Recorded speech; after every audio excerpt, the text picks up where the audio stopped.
Hola, ¿qué tal? Bienvenidos a un capítulo más de ClipsCan.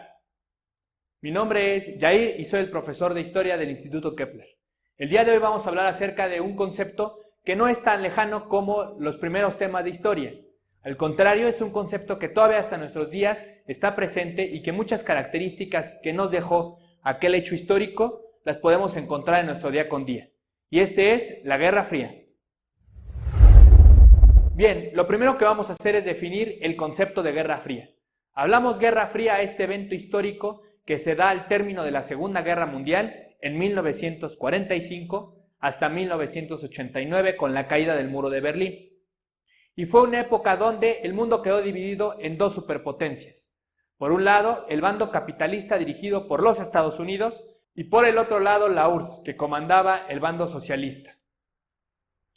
Estas dos superpotencias se van a encargar de dividir al mundo en un campo de batalla que por mucho tiempo nos tuvo con el Jesús en la boca, a punto de irnos a una guerra nuclear que sin embargo nunca estalló, de ahí el término. La guerra nunca logró calentarse tanto para terminar con un conflicto entre estas dos superpotencias. En cambio, lo que sí hay es un conflicto militar, artístico, científico, político, ideológico, filosófico, económico y cultural entre estos dos países.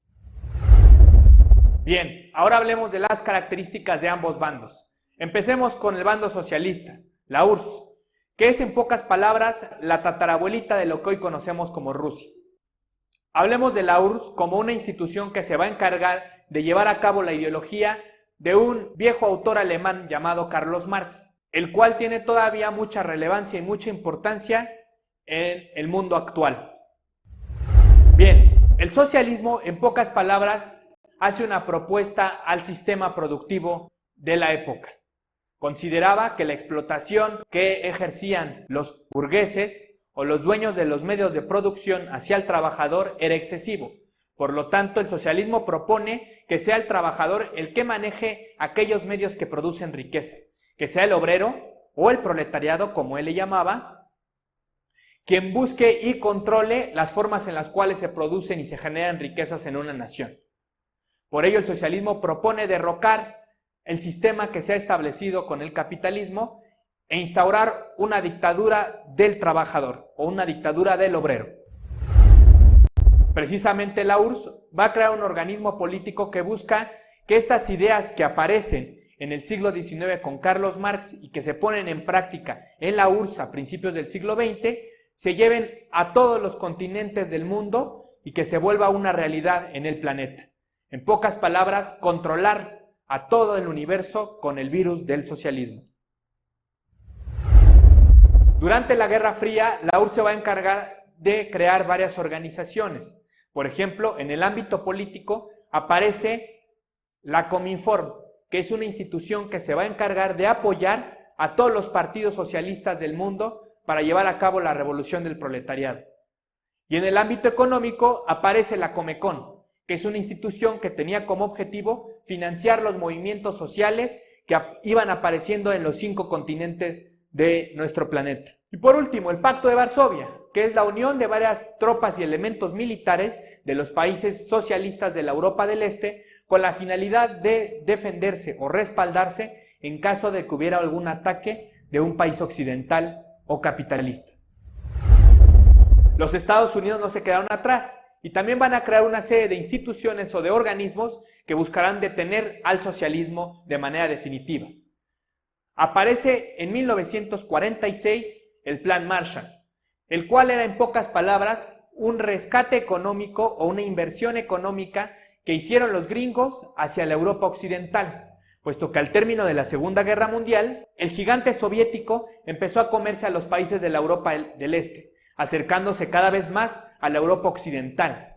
Y la realidad de convertir a todo el viejo continente con sistema socialista era cada vez más posible.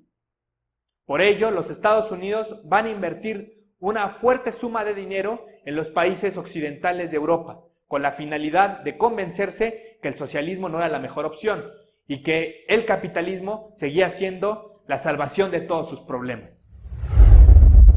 En el ámbito político, los Estados Unidos van a crear toda una ideología llamada Doctrina Truman. toda una especie de adoctrinamiento muy parecido como lo que nos cuentan nuestras abuelitas de la Iglesia Católica. Justamente esto pasa con el capitalismo en los Estados Unidos en la doctrina Truman.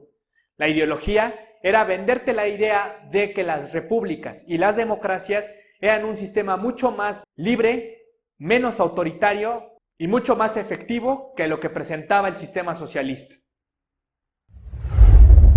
Bien, en el caso militar aparece la Organización del Tratado del Atlántico Norte, la OTAN, por sus siglas, la cual tiene como principal característica el fomentar la creación de un ejército con las tropas y las armas que podían aportar los países capitalistas a dicho bando, con la finalidad de que si en algún momento la guerra estallaba, tuvieran con qué defenderse frente a las tropas soviéticas.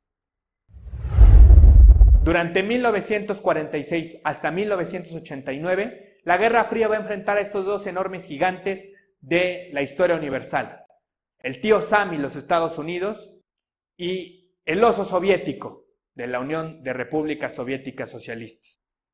Este conflicto se caracterizó por nunca llegar a una guerra directa entre ambas naciones, pero sí por dividir y crear enemistades y conflictos internos en otras regiones del planeta. La Revolución Cubana, la Revolución China, la Guerra de Vietnam, la Guerra de Corea o las revoluciones de independencia en África, entre otros conflictos, van a caracterizar los momentos más álgidos y calientes de la Guerra Fría, la cual, al final de cuentas, no estuvo tan fría. Bueno, esto ha sido todo por mi parte y fue un gusto hoy trabajar y observar el tema de Guerra Fría en Clips K. Adiós.